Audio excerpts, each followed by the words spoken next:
you treat me right? Boy, take a chance, will you let me ride? Hello students, I am Mohammad Abbas Bhatt and today I will teach you resistance of a system of resistors. This is for class 10th. I am teaching electricity. In the last lectures you studied Ohm's law and how factors on which the resistance of a conductor depends. There are two systems in your syllabus, that is resistance in series and resistance in parallel.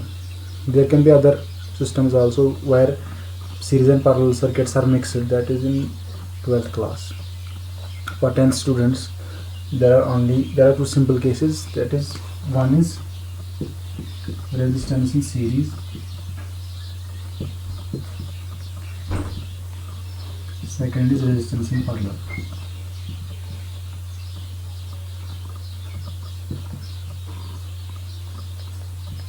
That means अगर आपके पास registers है, suppose 2-3 registers है, minimum suppose 3, मेरे पास ये 3 registers, suppose ये electrical registers हैं, आप suppose मान लो कि ये 3 इलेक्ट्रिक, इनको हम 2 तरीके से जोड़ सकते हैं जनरली सिंपल। एक तो ऐसे ही एंड टू एंड, सपोज ये अगर आप की सर्किट डीसी है तो आपको एंड टू एंड ज्वाइन करना होगा, यानी कि सपोज ये पॉजिटिव हैंड, सपोज ये कैप जो है मैं मानूंगा कि कैप जो है ये पॉजिटिव हैंड से, तो सीरीज़ कनेक्शन अगर हमें डीसी सर्किट में बनाना होगा तो मैं इसको सीरीज़ कनेक्शन ऐसे बनाऊंगा, इसका नेगेटिव हैंड इसका पॉजिटिव। बैटरीज में भी अगर सीरीज़ में कनेक्ट करना होगा ऐसे ही करना है, इसका नेगेटिव इसका पॉजिटिव, इसका नेगेटिव और इसका पॉजिटिव, ऐसे। तो ऐसे ही बनेगी सीरीज़। जो अगर डीसी सर्किट्स है तो मैं मानूंगा कि ये रेजिस्टेंसेस सीरीज़ में है। ऐसे आप बल्ब जोड़ते हो, कौन से बल्ब जो कि एलईडी बल्ब होते हैं ना, वो ऐसे ही जोड़ने पड़ेंगे अगर आपको सीरीज़ में जोड़ने होंगे। तो ये सीरीज़ में है। बैटरीज को भी जोड़ना होगा ऐसे ही सीरीज़ में जोड़ेंगे, positive to negative, positive negative. तो फाइनली आपका ये टर्मिनल नेगेटिव होगा और फ्रंट टर्मिनल पॉजिटिव होगा। तो ऐसे हमें जोड़ते हैं सीरीज़। पैरेलल हम जोड़ेंगे ऐसे, तीनों पॉजिटिव टर्मिनल एक ही साइड होंगे, तीनों पॉजिटिव टर्मिनल एक साइड, तीनों नेगेटिव टर्मिनल एक साइड। तो अब मैं कोई थर्ड वायर लाऊंगा, सपोज मेरे पास थर्ड वायर है ये, तो इन तीनों नेगेटिव टर्मिनल्स को तीनों को मैं ऐसे जोड़ूंगा, तीन नेगेटिव टर्मिनल्स को मैं ऐसे जोड़ा और 3 पॉजिटिव, सपोज जो आप मेरी फिंगर को एक और वायर कंसिडर कर सकते हो, तो इन तीनों को मैंने ऐसे जोड़ा। तो बॉटम नेगेटिव टर्मिनल्स 3 जो जुड़े हैं वायर के साथ, इसको भी आप जो डस्टर है इसको आप वायर कंसिडर कर सकते हो। तो मेरा हैंड है, इसको वायर कंसिडर। तो तीनों टर्मिनल्स नेगेटिव टर्मिनल्स जुड़े हुए हैं और पॉजिटिव टर्मिनल्स तीनों जुड़े हैं, आप कहोगे कि ये पैरेलल में जुड़े हुए हैं। बैटरीज को भी ऐसे ही जोड़ सकते हैं पैरेलल और सीरीज़ में। तो पर अगर बैटरीज को आप ऐसे तीनों पॉजिटिव को जोड़ोगे और तीनों नेगेटिव को जोड़ोगे तो आप कहोगे कि बैटरीज की जो है वो पैरेलल कनेक्शन बना रही है। और अगर आप जो एलईडीज रेजिस्टर्स होंगे तो उनको आप ऐसे जोड़ोगे तो वो भी आप कहोगे कि ये पैरेलल कनेक्शन बना रही है। अब मसला ये है कि जो एसी इलेक्ट्रिक बल्ब है जो कि घरों में आप देखते हो, उनमें ऐसे पॉजिटिव नेगेटिव नहीं होता है। जो एसी बल्ब है उसमें पॉजिटिव नेगेटिव की ज़रूरत नहीं होती, क्योंकि एसी में पॉजिटिव नेगेटिव फ्लक्चुएट होता है। तो हम कंसिडर करेंगे सपोज मैं उसके लिए एक कंसिडर करूँ, इसका पॉजिटिव नेगेटिव तो है ही नहीं, जो घर में जो इनकैंडिसेंट बल्ब वगैरह होते हैं।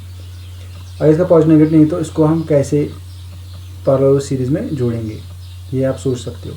इसमें ऐसे ही जोड़ेंगे आप,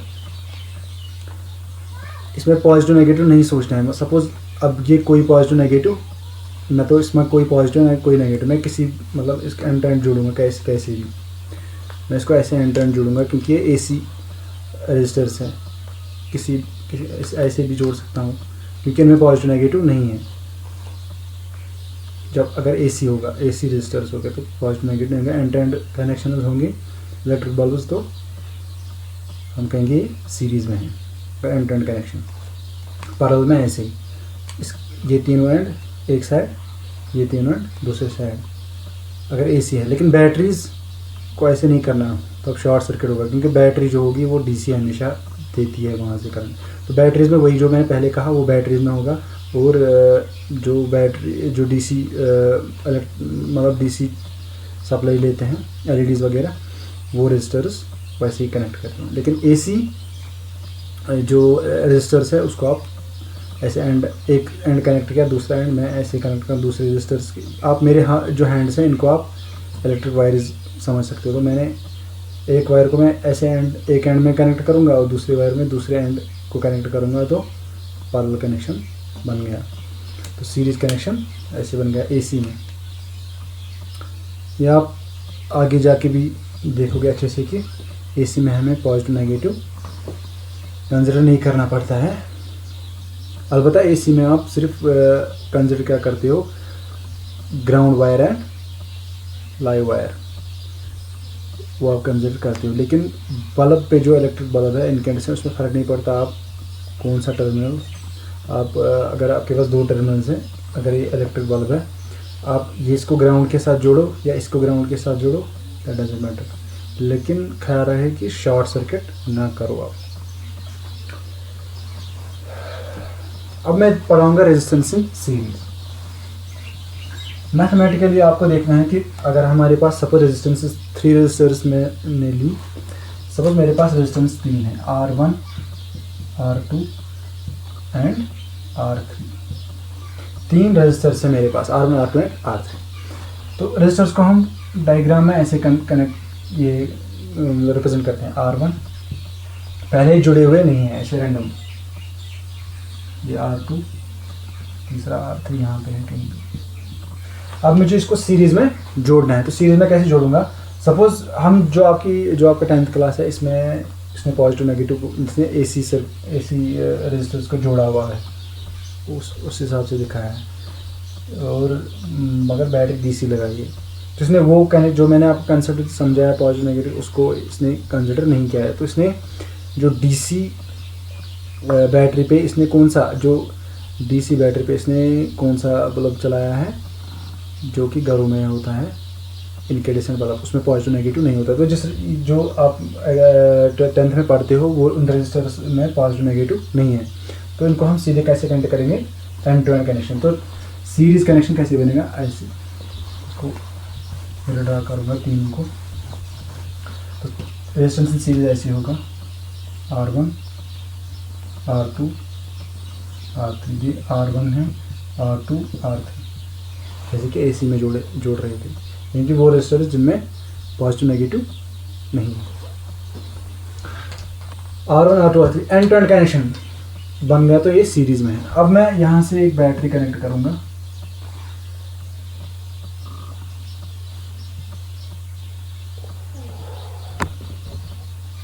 सॉरी इलेक्ट्रिसिटी चली गई थी, ये होता रहता है यहाँ पे।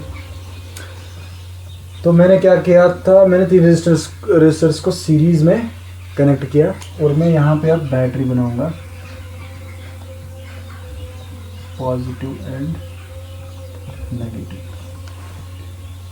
यहाँ पे मैं की कनेक्ट करूँगा जो कि ऑन होगा, और यहाँ पे एक एमीमीटर जो कि करंट मेजर करेगा। मैं बना भी सकता हूँ और बना भी नहीं सकता, अपनी मर्जी है। पोटेंशियल डिफरेंस मेजर करने के लिए ऐसे अलग अलग 3।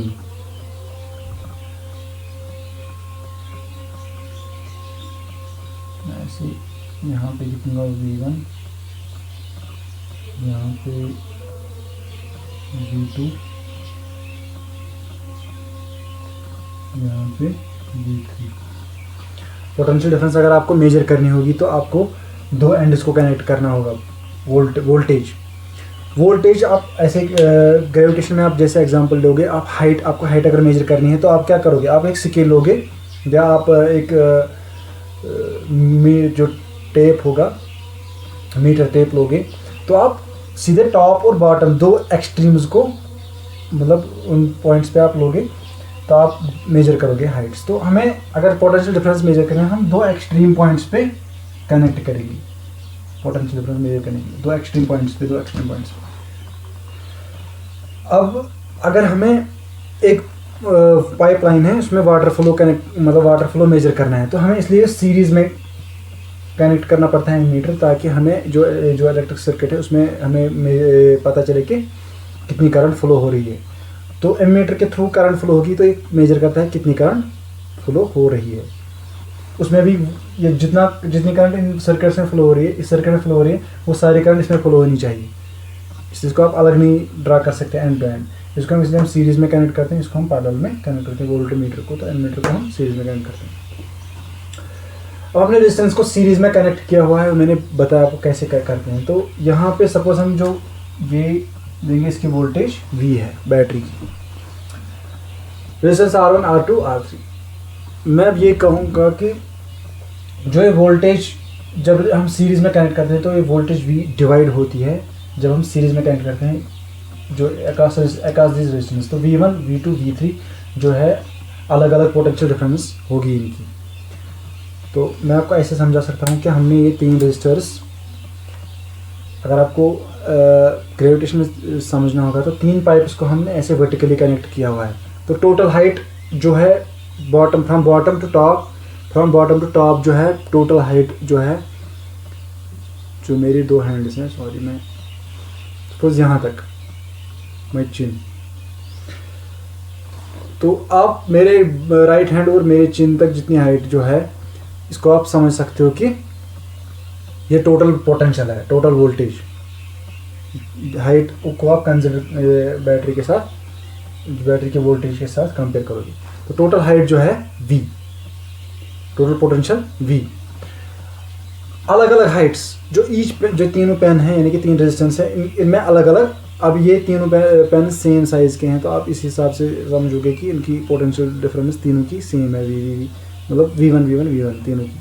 लेकिन जो यहाँ पे रेजिस्टेंस मैंने लिए इनकी, मतलब अगर पेन्स की लेंथ डिफरेंट होगी तो उस हिसाब से इनकी पोटेंशियल डिफरेंस डिफरेंट होती। तो इस हिसाब से इनकी जो हाइट डिफरेंट होती, तो V1 V2 V3 हम लिए थे। रेजिस्टेंस R1 R2 R3, इसके अक्रॉस इसके रेजिस्टेंस R1 है तो इसके अक्रॉस पोटेंशियल V1 है, V2 V3। मगर इन तीनों का सम जो नेट हाइट, जैसे मैंने इन तीनों के हाइट को अलग अलग ऐड करेंगे तो टोटल हाइट वो निकलेगी। इस हिसाब से यहाँ पे तीनों को अलग अलग सम करोगे इन तीनों वोल्टेज को, तो आपको फाइनल V निकलेगा। मैं ऐसे लिखूँगा V is equal to V1 plus V2 plus V3। Total potential difference is equal to sum of three potential difference, जो यहाँ पे ड्रॉप होगी। ये पोटेंशियल जो है, ये हाइट जो है, ये अक्रॉस these थ्री ड्रॉप होगी। तो इलेक्ट्रिसिटी में हम हाइट्स की कंसिडरिंग के, ग्रेविटेशन में हम हाइट्स कंसिडर करते हैं, वो पोटेंशियल को रिप्रेजेंट करेंगे हाइट्स, डिफरेंट हाइट्स पे डिफरेंट पोटेंशियल। तो यहाँ पे हम अगर इलेक्ट्रिक्स में बैटरी जो है, इसका पोटेंशियल जो होगा वो ड्रॉप होगा अक्रॉस R1 R2 और R3, इन तीनों का सम ऐसे होगा। तो फिर मैं अब जो है ohms law, using Ohm's law, suppose मैं, उससे पहले हम यहाँ पे लिखेंगे late R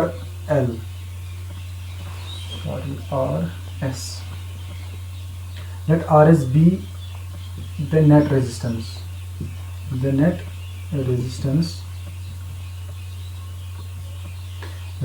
of the circuit।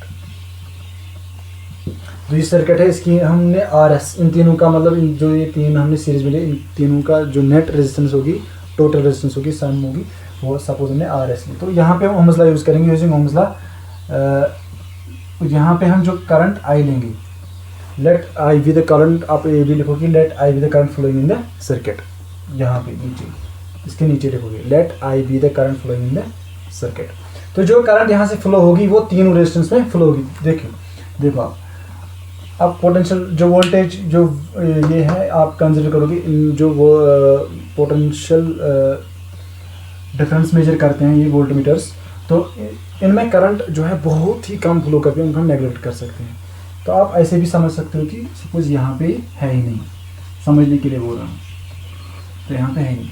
तो यहाँ से जो करंट फ्लो होगी वो सीधे यहाँ इस रेजिस्टेंस में फ्लो होगी, वही करंट इसमें फ्लो होगी, वही करंट इसमें फ्लो होगी।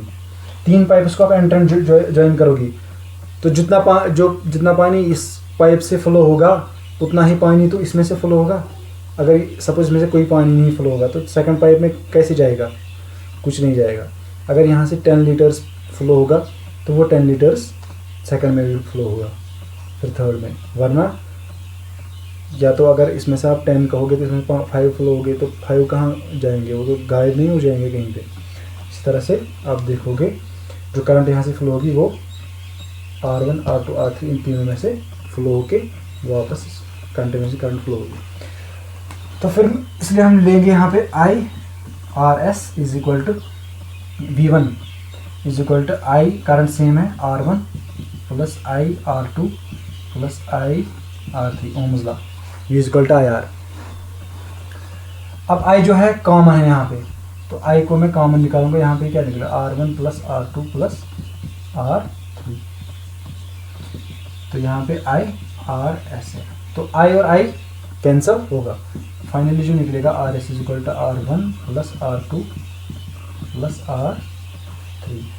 तो ये रेजिस्टेंस सीरीज, यानी कि जब हम सीरीज में रेजिस्टेंसेस को कनेक्ट करते हैं तब इनकी जो नेट रेजिस्टेंस है वो इंक्रीज होती है। कितनी इंक्रीज होती है? इन तीनों का सम। तो इन तीनों का सम इतनी इनका सम होगा, यानी कि रेजिस्टेंस बढ़ जाती है। अब मैं सेकंड केस डिस्कस करूंगा।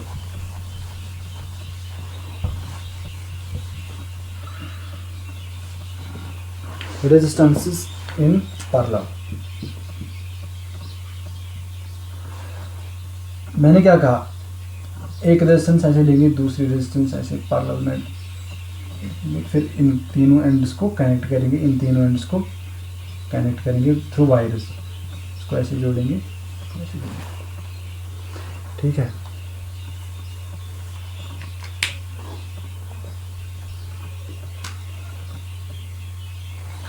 तो नेट पोटेंशियल जो अक्रॉस होगा वो V होगा। अब यहाँ पे क्या होगा, यहाँ पे अलग अलग करंट फ्लो होगी। अब मैंने पाइप्स को सपोज टैंक के साथ मैंने 3 अलग पाइप्स ली। आपके पास वाटर टैंक है, मैंने 3, सपोज ये वाटर टैंक है, मैंने इस वाटर टैंक से 3 अलग अलग पाइप्स ली।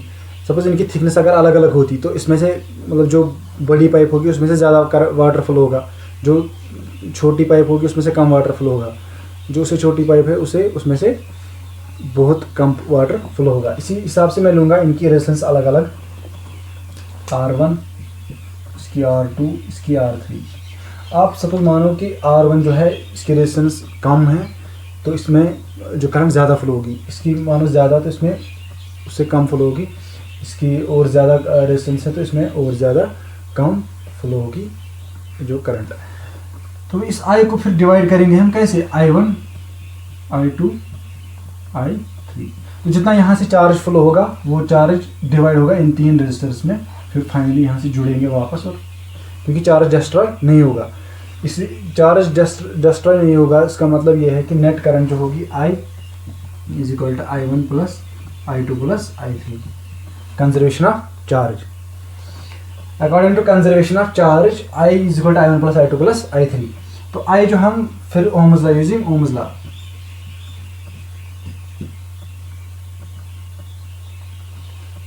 ओम्स लॉ यूज करेंगे तो V is equal to IR, यहाँ पे हम RP लेंगे। तो पैरेलल आप यहाँ पे लिखोगे let RP the net resistance of the parallel circuit. तो RP जो यहाँ पे ऐसे रखेंगे तो V is equal to IRP। तो RP को मैं यहाँ डिवाइड लूँगा तो V बाई RP किसके बराबर होगा, I के बराबर। तो I जो होगा बराबर वो V बाई RP। इसी तरह से I1 जो होगा बराबर वो होगा बराबर V तो सेम है, V divide by R2, R1 इसी तरह R2 R, यहाँ पे होगा V divided by RP, I इसी के बराबर होगा। इसी हिसाब से आप देखोगे कि यहाँ पे क्या होगा, V divide by R1, I2 होगा बराबर V डिवाइड बाई R2, और जो I3 होगा बराबर वो V डिवाइड बाई R3 होगा। V भी सेम है तो कैंसिल हो जाएगा, 1 divided by RP is equal to 1 by R1 plus 1/R2 plus 1/R3। तो पैरेलल में जो रेजिस्टेंसेस होते हैं वो ऐसे ऐड होते हैं, 1/Rp is equal to 1/Rp is equal to 1/R1 plus 1/R2 plus 1/R3। आप ये देखोगे कि इन तीनों में से जो भी सबसे ज़्यादा स्मॉल रजिस्टर होगा, जो पैरेलल वाला रजिस्टर होगा, उसकी रेजिस्टेंस उससे सबसे कम होगी। मतलब मैं आपको ऐसे समझाऊंगा। सपोज मैं एक पाइप लेता हूँ और इसको मैं जोड़ता हूँ किसके साथ, टैंक के साथ। हाइट सेम है, हाइट सेम है, तो एक पाइप कितना वाटर लेगी। सपोज एक पाइप ये 5 लीटर्स लेती है मैक्सिमम, मतलब पर सेकंड 5 लीटर पर सेकंड इसमें से फ्लो होगा। तो एक पाइप में इतना ही फ्लो होगा, 5 लीटर पर सेकंड। सपोज दूसरी पाइप है, इसमें से 10 लीटर पर सेकंड होता है। तो अगर मैं अलग इसको जोड़ूंगा, इसमें 5 लीटर पर सेकंड फ्लो होगा। दूसरी पाइप लूँगा, इसमें से 10 लीटर पर सेकंड फ्लो होगा अलग। इसमें से 10 लीटर पर सेकंड फ्लो होगा, इसमें से 5 लीटर पर सेकंड फ्लो होगा। अब मैं यहाँ पर अगर इनको पैरेलल जोड़ूंगा ऐसे, तो कितना होगा नेट फ्लो, 10 + 5 15 लीटर पर सेकंड। तो 15 लीटर पर सेकंड फ्लो हुआ। अगर आप देखोगे कि रेजिस्टेंस जो होती है वो जो फ्लो रेट जो होती है उसका उल्टा होती है। यानी कि आप ऐसे समझ सकते हो, अगर जब हम पैरेलल में जोड़ते हैं तब इनकी नेट रेजिस्टेंस जो होगी वो इन दोनों में से जो मिनिमम मतलब जिसकी ज़्यादा मैक्सिमम रेजिस्टेंस है, मिनिमम रेजिस्टेंस है उससे भी कम होगी। मतलब इसमें 5, इसमें वाले में 5 लीटर पर सेकंड फ्लो होती थी, 5 ही, इसमें 10 होती थी। तो जिस इसमें 10 लीटर पर सेकंड फ्लो वाटर फ्लो हो रहा था, मतलब रेजिस्टेंस इसकी कम थी, रेजिस्टेंस कम थी इसलिए ज़्यादा फ्लो हो रहा था। 10 हो रहा था फ्लो, इसमें से 5 हो रहा था फ्लो। अब इसमें से 5 हो रहा था फ्लो, रेजिस्टेंस ज़्यादा है, इसमें 10 हो रहा था फ्लो, तो रेजिस्टेंस कम है। लेकिन अब जब हम पैरेलल में जोड़ते हैं तो इन दोनों से कम इसकी नेट रेजिस्टेंस होगी, यानी कि 15 लीटर पर सेकंड फ्लो हो रही है। मैंने कि इन दो की रेजिस्टेंस जो नेट रेजिस्टेंस होगी वो दोनों से कम होगी, यानी कि करंट बहुत ज़्यादा फ्लो होगी। इंडिविजुअल जैसे फ्लो हो रही थी उससे बहुत ज़्यादा फ्लो होगी। आप इस वीडियो को दोबारा देख सकते हैं ताकि आपको कन्फ्यूजन ना हो। Thank you.